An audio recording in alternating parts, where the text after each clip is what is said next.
एक लड़का बहुत ज्यादा खुश था।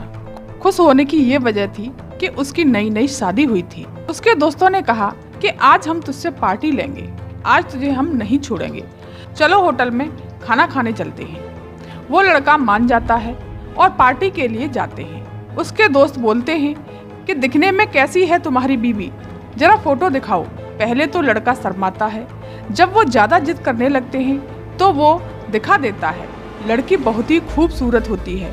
इसी खूबसूरती पर वो लड़का फिदा हुआ था और उसने अपने माँ बाप को मना करके उससे शादी की थी। जैसे ही दोस्तों की नज़र उस लड़की के फोटो पर पड़ती है, दोस्त हैरान हो जाते हैं और आंखें बड़ी करके देखने लगते हैं और एक दूसरे की तरफ इशारा करते हैं और पौनी मारते हैं। बात छुपाने की कोशिश कर रहे थे। लड़के ने उन लोगों के इशारों को देख लिया और आपस में पौनी मारते हुए देख लिया। फिर कहा कि क्या बात है, तुम क्या छुपा रहे हो? तभी दोस्त कहते हैं कि कोई ऐसी बात नहीं है। वो लड़का जिद पकड़ लेता है, बताओ क्या बात है? वो दोस्त कहते हैं कि अब तुम्हारी शादी हो चुकी है, आराम से अपनी जिंदगी जियो। तुम्हारी बीवी एक कॉल गर्ल है। यही बात छुपाने की कोशिश कर रही थी। उस लड़के की शादी को मात्र 25 दिन ही हुए थे। तभी पता चला कि इससे पहले उसके भी एक दो शौहर और थे। तीसरा शौहर वो लड़का होता है। तभी एक नहीं कत्ल दो हो जाते हैं। लोगों को यकीन नहीं हो रहा था कि कत्ल का ये भी कारण हो सकता है। नमस्कार दोस्तों, मैं कृष्णा सिंह आज की सच्ची घटना में आपको सुनाने जा रही हूँ। 28 सितंबर 2024 की दोपहर की बात है। उत्तर प्रदेश का जिला है हापुड़। उसी के पास धौलाना थाना पड़ता है। धौलाना के पास ही एक गाँव है शेखपुर खिचरा। यहीं पर एक कॉलोनी है सहारा सिटी कॉलोनी। उसी कॉलोनी से दुर्गंध आ रही थी। आसपास के लोग का जीना मुश्किल हो गया था। अभी उस कॉलोनी में काम चल ही रहा था। कुछ मकान बन गए थे और कुछ मकान बन रहे थे। एक मकान बंद पड़ा था, कई दिनों से ताला लगा हुआ था। वहीं से दुर्गंध आ रही थी। पुलिस को फोन किया जाता है। पुलिस मौके पर पहुंचकर अपने बड़े अधिकारियों को भी बुला लेती है।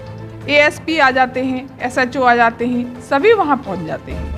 जब घर का ताला तोड़वाया जाता है और गेट खोला जाता है तो घर से इतनी तेज दुर्गंध आ रही थी कि सभी लोग बाहर आ जाते हैं। उसके बाद फॉरेस्टिक टीम बुलाई जाती है, डॉग स्क्वाड टीम भी बुलाई जाती है। फिर कमरा खोला जाता है। कमरे में 60 साल की महिला होती है और साथ ही दूसरे कमरे को देखा जाता है, उसमें उसकी बेटी खुशबू होती है। दोनों के हाथ पैर बंधे हुए थे और वो मर चुकी थी और घर का ताला बाहर से बंद था। पुलिस ने जानने की कोशिश की तो पता चला कि हापुड़ क्षेत्र का एक गांव है। ये महिला 4 साल पहले अपने गांव को छोड़कर शेखपुर खिजरा में आ गई थी। वहां इसका बेटा रह जाता है। इसकी एक और बेटी होती है। उसकी शादी मुजफ्फरनगर में हो जाती है। दोनों लाशें फर्श पर पड़ी हुई थी। इसका बेटा रोशन आ जाता है। वो भी जानना चाहता है कि उसकी माँ का कत्ल किसने किया और क्यों किया। पुलिस ने रोशन से भी सवाल किए कि तुम कहाँ रहते हो। वो कहता है कि मेरे पिता की 30 साल पहले मौत हो गई थी। बताता है कि मैं और मेरी बहन होते हैं। 4 साल बाद मेरी माँ ने मेरठ में रहने वाले व्यक्ति से निकाह कर लिया था। 6 महीने तक सब कुछ ठीक चल रहा था। उसके बाद उसकी माँ को कुछ ठीक नहीं लगा तो वो अपने गाँव आ जाती है। तभी वो प्रेग्नेंट हो जाती है। 2 बच्चे तो उसके पहले पति से थे ही, एक और बच्चा उसके पेट में था। वो उस बच्चे को जन्म देती है। उसका नाम खुशबू उर्फ शहजादी होता है। फिर आसपास के लोगों से पता किया जाता है तो पता चला कि घर के बाहर बिना नंबर प्लेट के एक स्प्लेंडर बाइक खड़ी हुई है। गांव वाले कहते हैं ये माँ बेटी की होगी, इसके बारे में हमें कोई जानकारी नहीं है। पुलिस ने चेंजेस नंबर के आधार पर उस बाइक का पता किया तो पता चला गाजियाबाद का एक गांव है नाहल, वहां की रहने वाली गुलफ्सा नाम की महिला के नाम ये बाइक थी। पुलिस की टीम गाजियाबाद में जाकर पूछती है। वहां एक आदमी आता है। वो कहता है कि मेरी शादी हुई थी गुलफ्सा नाम की महिला से, अब हमारा तलाक हो चुका है, वो यहाँ नहीं रहती।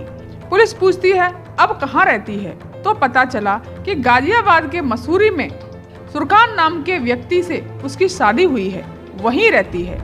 पुलिस वहां पहुंचती है तो दोनों पति पत्नी मिल जाते हैं। जब उनसे पूछताछ की जाती है तो वो टूट जाते हैं और एक नाम लेते हैं समीर का।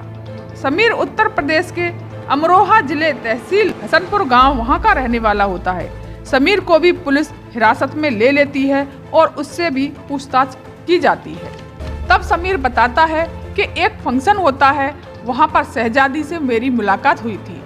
देखते ही हम दोनों को प्यार हो गया था। फिर वो धीरे धीरे फोन पर बात करने लगते हैं। जब बात आगे बढ़ जाती है तो दोनों ने फैसला किया कि अब हम दोनों को शादी कर लेनी चाहिए। समीर ने अपने माता पिता को और भाई को बताया कि मुझे एक लड़की से मोहब्बत हो गई है, मुझे उसी से शादी करनी है। घर वाले राजी हो जाते हैं और धूमधाम से उनकी शादी की जाती है। सब कुछ ठीक चल रहा था, बहुत खुश था समीर। जब उसे पता चला कि उससे पहले उसके 2 शौहर और थे। पहली शादी बुलंदशहर के पास में एक गांव होता है, वहां हुई थी, और दूसरी शादी अलीगढ़ के पास एक गांव है अतरौली, वहां पर हुई थी। उससे भी उसका तलाक हो जाता है। समीर ने ये सब भी सहन कर लिया था। जब वो अपने दोस्तों के साथ होटल में जाता है तब दोस्त जिद करते हैं कि भाभी कैसी दिखती है, फोटो दिखाओ। तो पता चलता है कि वो कॉल गर्ल है। समीर के पैरों तले जमीन खिसक जाती है।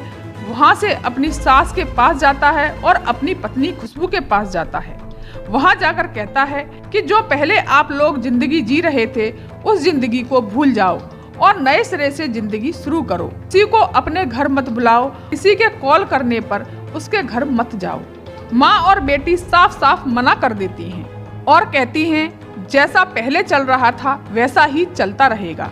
तुम्हें रहना है तो रहो, नहीं तो छोड़ दो। समीर को बहुत बुरा लगता है और 23 सितंबर 2024 को वो अपने भाई और भाभी के पास जाकर के ये सारी बातें बताता है और अपने पिता से भी कहता है। तभी ये चारों लोग मिलकर सोचते हैं क्यों न इनको मार दिया जाए।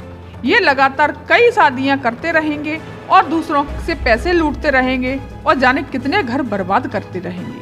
25 सितंबर 2024 को समीर और उसका भाई और उसकी भाभी गाजियाबाद से चलते हैं।